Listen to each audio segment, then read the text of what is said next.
My name is David Rolfe, and I'm the producer and director of Who Can He Be, as well as 3 other films on the Shroud made over the last half a century. So my first question is kind of paying homage to the BBC reporter in your film. And so I guess my first question to you is, you started down this path 40 years ago, right? And at the time you were a self-proclaimed agnostic, and how did you end it? Well, the whole experience of making the film was a journey, and for 2 reasons. First of all, because of what I found out about this amazing cloth in the process. As I say in the film, I'd started off as a filmmaker. Before as a filmmaker, I was a photographer and spent hours in the darkroom looking at negative images. And when Ian Wilson, the historian, sent me these negative images, there was, on a medieval cloth, it was just something I couldn't quite get my head around. You bring this up in the film. You say, would it not be entirely consistent with the sort of down-to-earth nature of his 2 core messages that something as simple as a linen cloth might be a time capsule bearing enough data, to use a modern term, for us to witness that miracle for ourselves? So can you explain that to me? Well, that was the most compact way I could find to say, but yes, I think that we're coming up to the 2000th anniversary of the crucifixion and the resurrection. And this linen cloth, from what you've seen in the film, fragile though it is,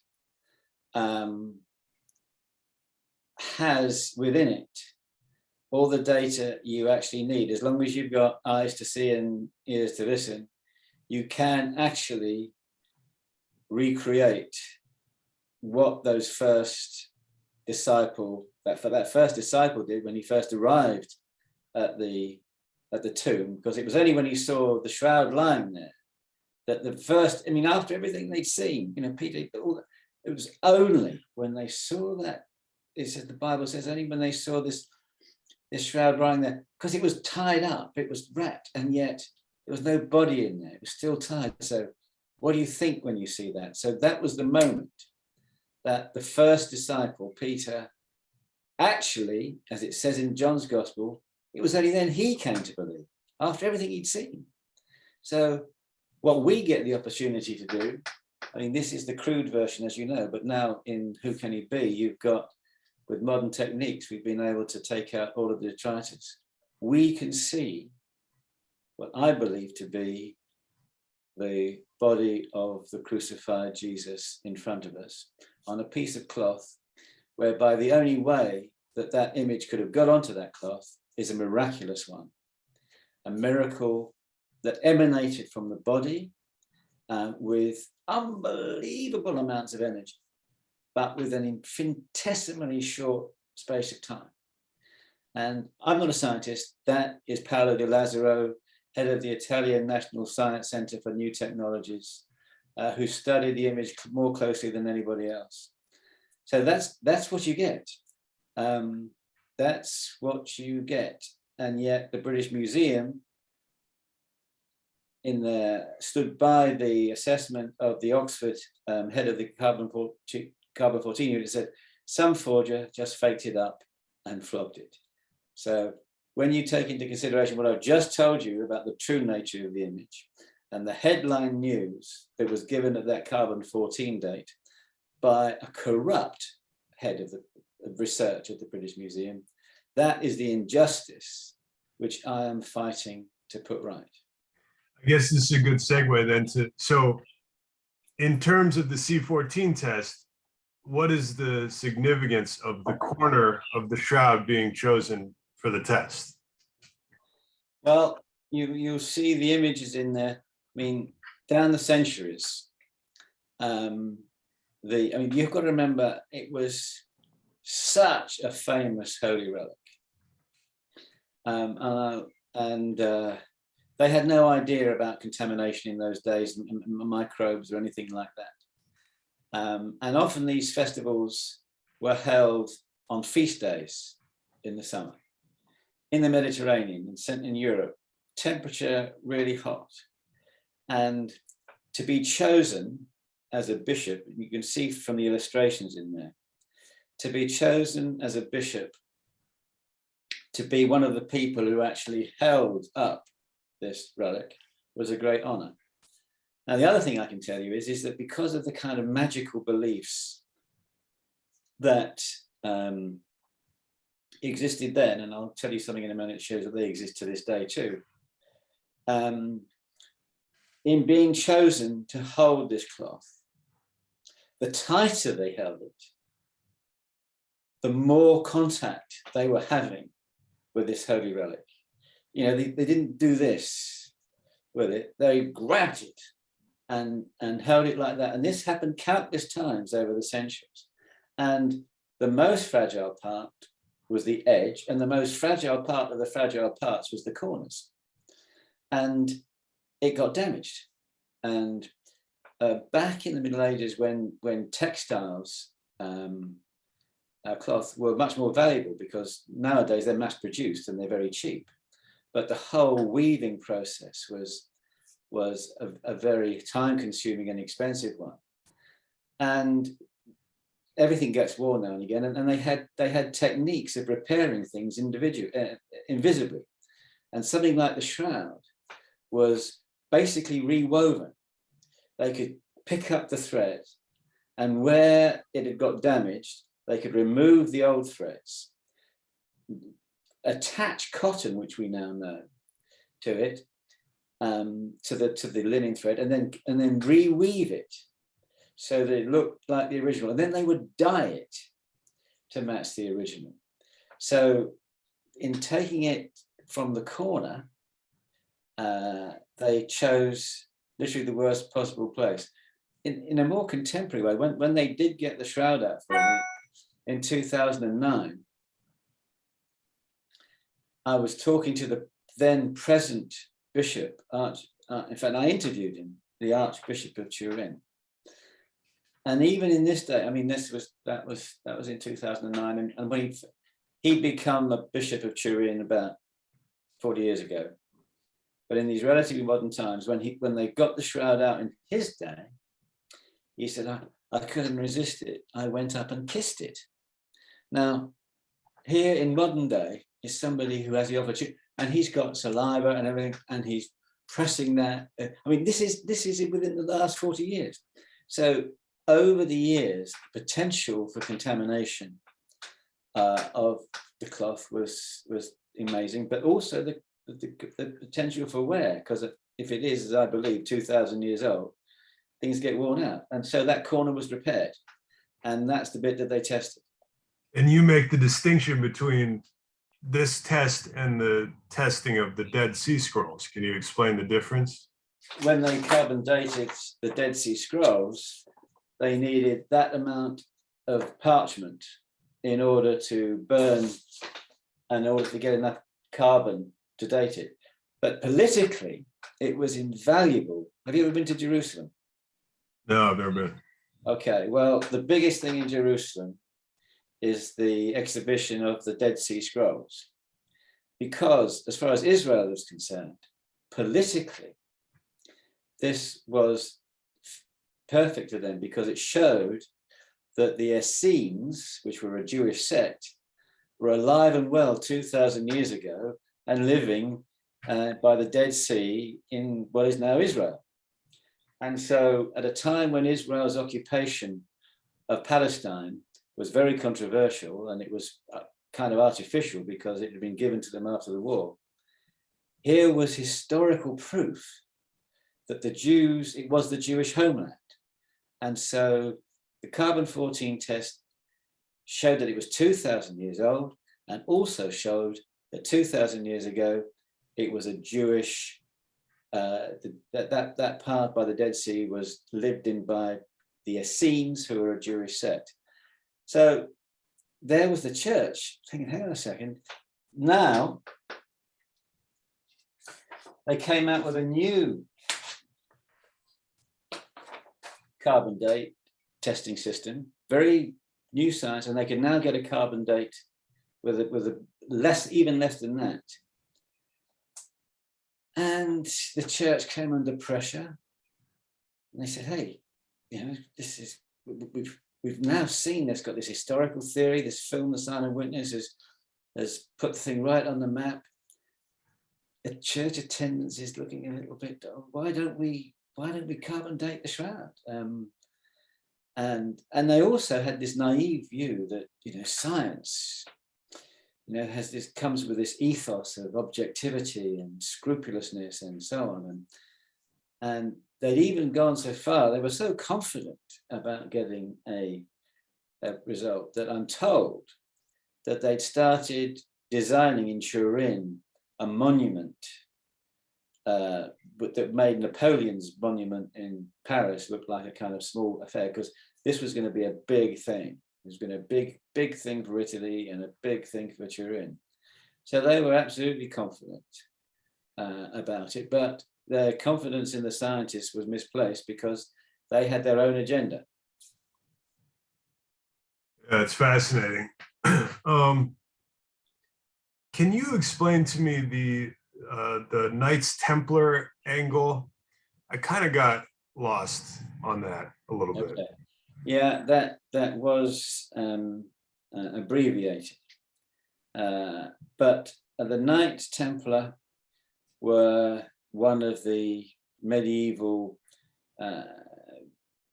knightly groups that mostly aristocratic, but they actually became the bankers of Europe because they were extremely secretive. They had Templar commanderies in different parts of the world, and they were also very much associated with the Crusades and had plundered all sorts of things in terms of gold and so on from the Crusades, came back stolen. But the King of France used them as his bankers. But it was a very secretive order.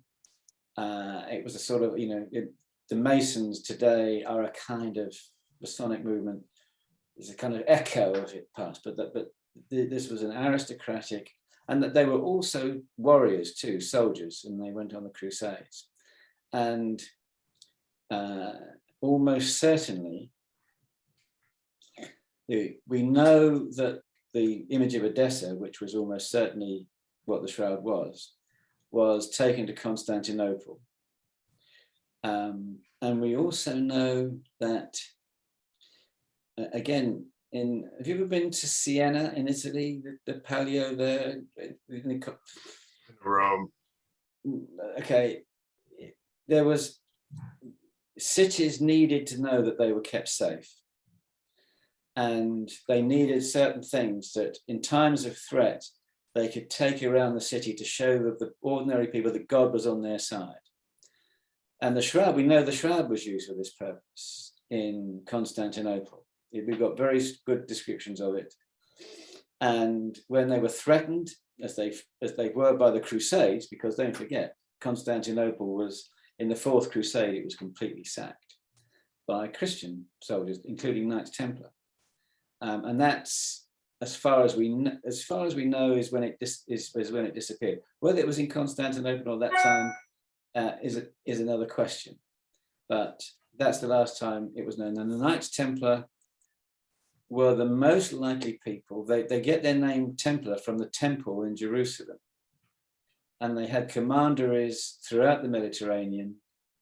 And there is evidence that they worshipped a bearded head. Now, you know what we're looking at here is a bearded head. And because I mean, believe me, I've got a replica of the thing. It's 14 feet long and it's a very unwieldy thing. So you kept it folded. And when you fold it, more or less that's what you see. And in their commanderies, this is depicted. Something, you know, and that was what the Knights Templar worship. Now, the King of France ended up owing the Templars a lot of money. a lot of money, and he couldn't pay it back. And so he decided that this image that they were worshipping, this bearded male head, must be, what's the word I'm looking for? Not a Christian thing, something corrupt. So, it should be some weird cult that wasn't Christian. And he accused them of worshipping this head, and he burnt them all alive at the stake. I mean, like a false idol or something. False idol, absolutely. Yeah. That's what I was looking for. Yeah. Oh, so that's when so he was the first to call it a fake, but basically he did so in order to discredit the Knights Templar. I mean, at that time he knew nothing about the Shroud of Turin. He didn't call it a fake. He just wanted to get rid of the Knights Templar. At that time, these are idol worshippers. Yeah. But they had it as a secret object. They didn't tell anybody they had the cloth, but they did worship this head. Incidentally, funny enough, there's a place in the West Country in England which was called Temple Combe, which is the Templar commandery, where there is still one of these heads. It did appear I didn't use it in this film. So that's when then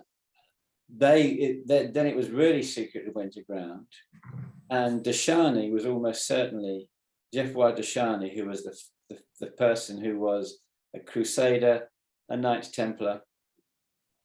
He wasn't going to kick this thing out because it was a hot property. He could end up just like the other Templars. So he kept it in his home when he finished his battles. I mean, he was an amazing character. He was captured by the English twice, and the King of France ransomed him for about the equivalent of £2 million. I mean, he was quite a character, but he didn't show the shroud. But his widow, who fell on hard times, it was she and her son were the first people in 1346 who for the first time took this thing out and said, here it is. And that's when it first came into the public domain at this time. Do you think it's the Holy Grail?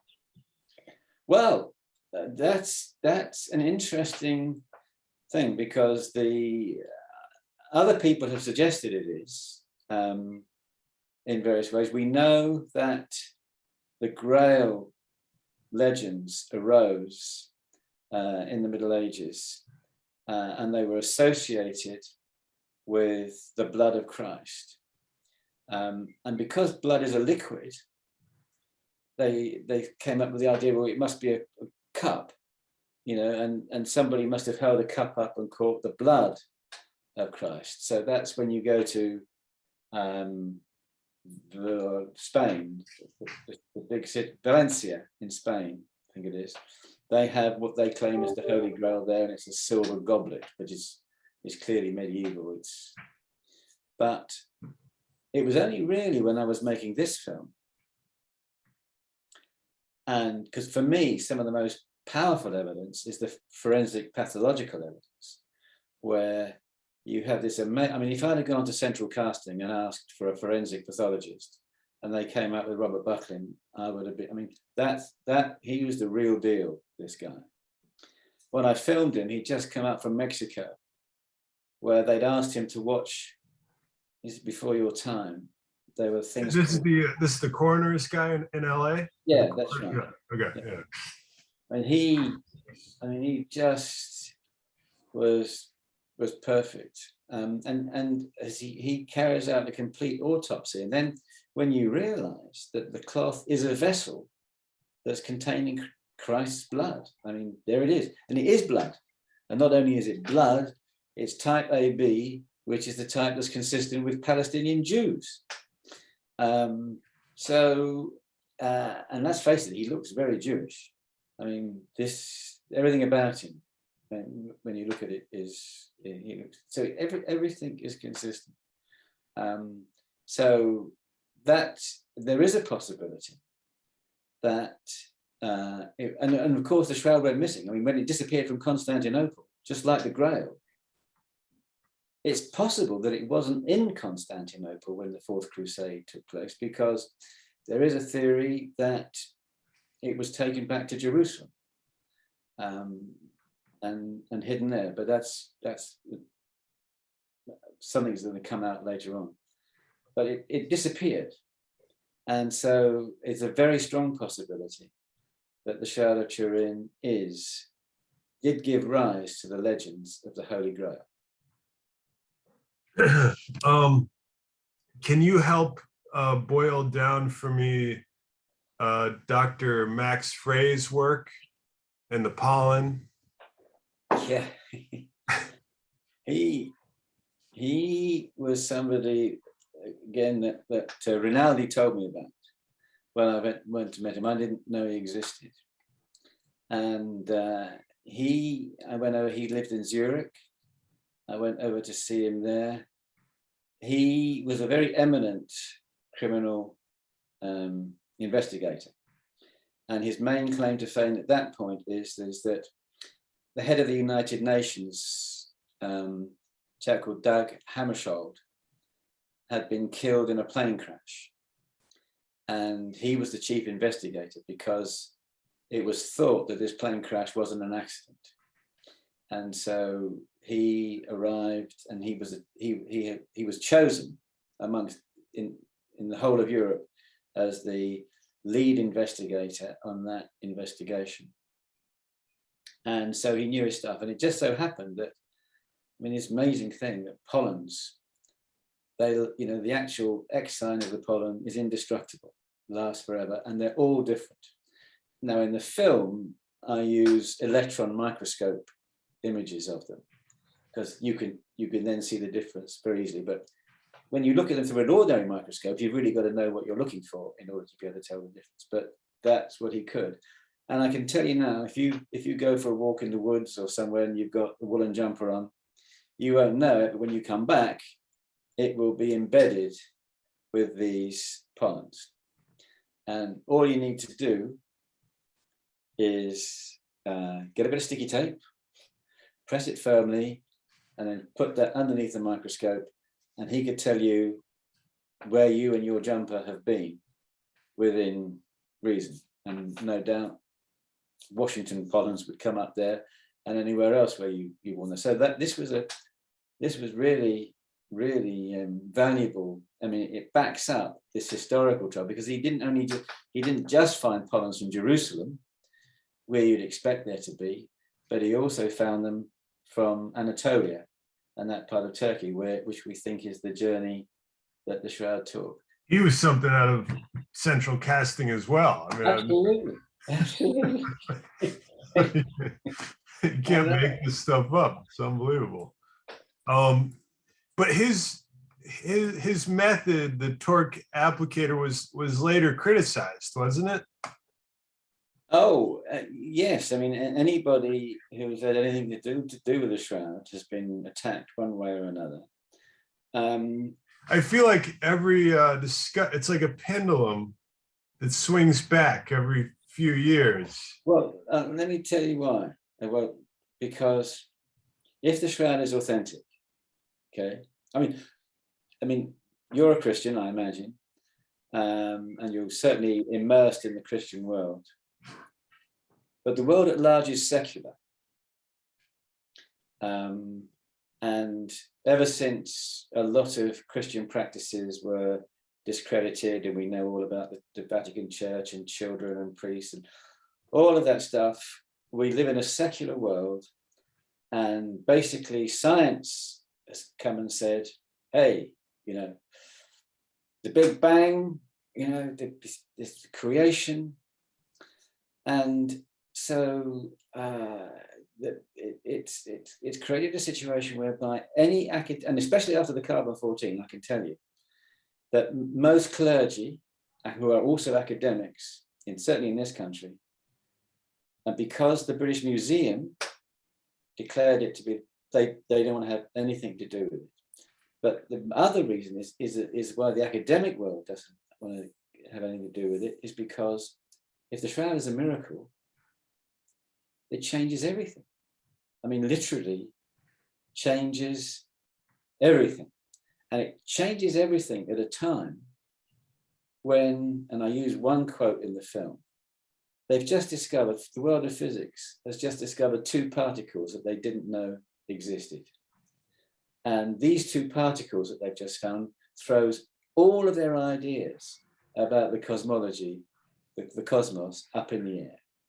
And as Marina Karenina said in Scientific American, which I quote, if these predictions follow through, it just changes our whole understanding of physics. So this 2000th anniversary, with the shrouds, with the ability to show that the shroud is a miracle, is coming at exactly the same time that the world of science is reeling from the fact that everything it thought it knew is now up in the air.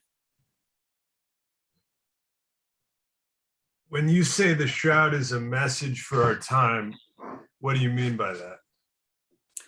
Well, let's face it. I mean, with 2,000 years on, you really want to come back and go through all that again. But having left this shroud, his burial shroud, only now to our time do we have the technology to take that data that's embedded on it and read it. So if it's a miracle, and I mean, you know, that's a medieval clock. I mean, that's encoded. That the only reason you can detect that that's a 3D image is because it's a graduated image exactly relative to the distance that the body must have been from the cloth. So, and it just occurred to me when I was filming it, I asked if I could film it. I didn't expect to be, but they said, yes, you can. They got it out specially. And when you look at it, I mean, as I said in the film, it tried to grade it as accurately, but it's this very fine sheen still to it. And when you walk in, I mean, all photography enhances contrast, we know that. But when you look at it with the naked eye, you have to look at it for a while in order just, yes, now I can see it. It is so faint, and yet it yields up all of this data and information. So it is a phenomenon, but you have to have a mind open enough. I mean, most people don't get beyond the Shroud of Turin, not interested. You know, it's just crazy. Anyway, they said it was a medieval faith. Nobody goes to the trouble now to see just how deeply into it you can go, and still you can find nothing that says it's a forgery. That's the question you posed to the British Museum, right? Could Yeah. we now, even now, could we Exactly. come up with a way to make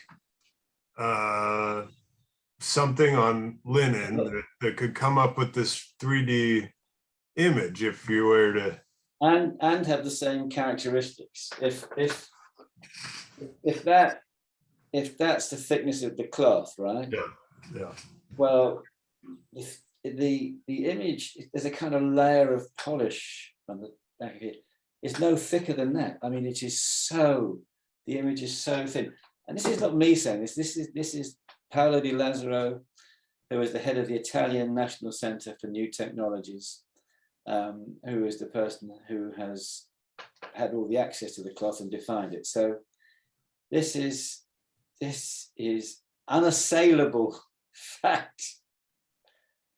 Paolo Di Lazzaro, he's the one that said the ultraviolet light necessary to create this image exceeds the maximum power released by all ultraviolet light sources available today. That's right.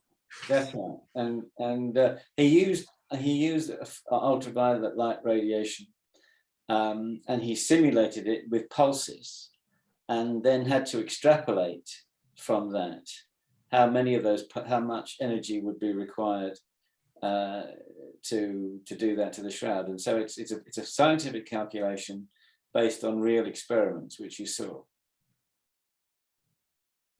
And then you use the Lebanese port disaster, a pretty contemporary Yeah. So if Explosion. and time is a factor. Okay.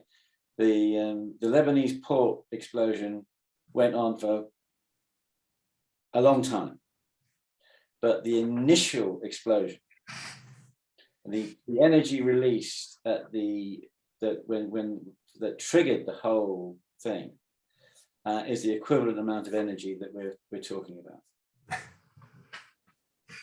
Yeah, I'm gonna,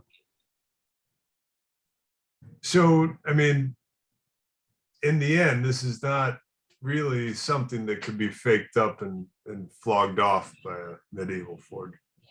No, it isn't. And my budget has a reserved amount of $1 million, which is sat there. And the moment the British Museum decide to accept the challenge, that goes into escrow, and they can see it there. And why if that's what it was, why don't they? There's $1 million, just like taking an apple off a tree. All you've got to do is what that medieval forger did. And at the moment, they're doing everything they can to pretend I'm not here, pretending that this isn't happening.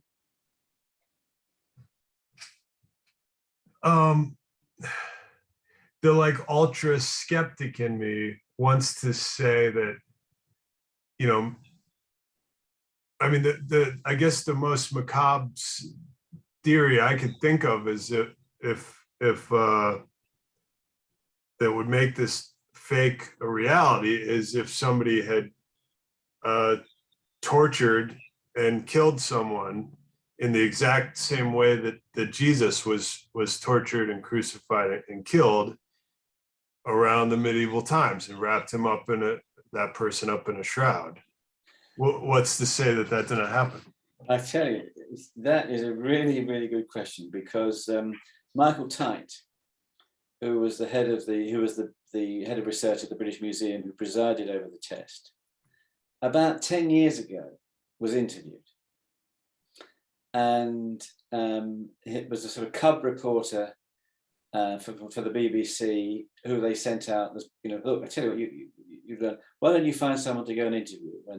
So I tell you, there's a guy called Michael Tite, he's retired now, but you could go and interview him, and as an exercise. And it went out on World Service at about 1 o'clock in the morning. And I had the interview. And Michael Tite is retired, he's laid back, and he's got this young reporter. And the reporter says, well, okay, so what do you think it is then? And Michael Tite says, well, it was the time of the Crusades.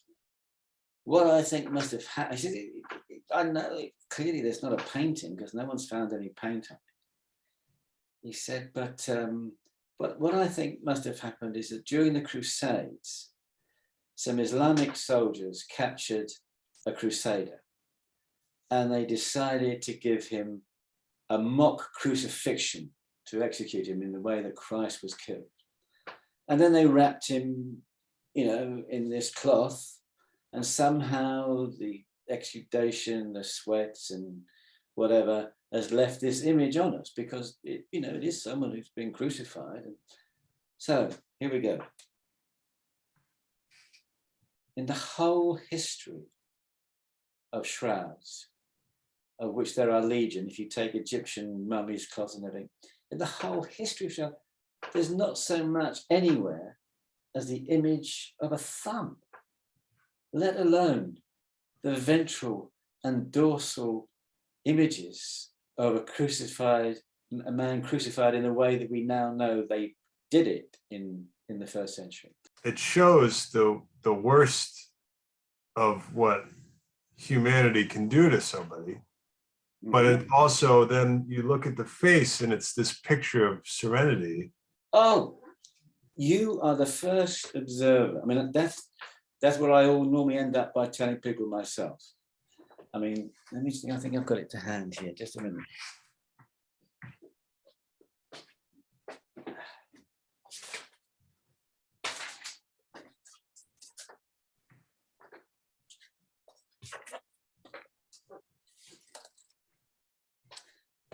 And subjectively,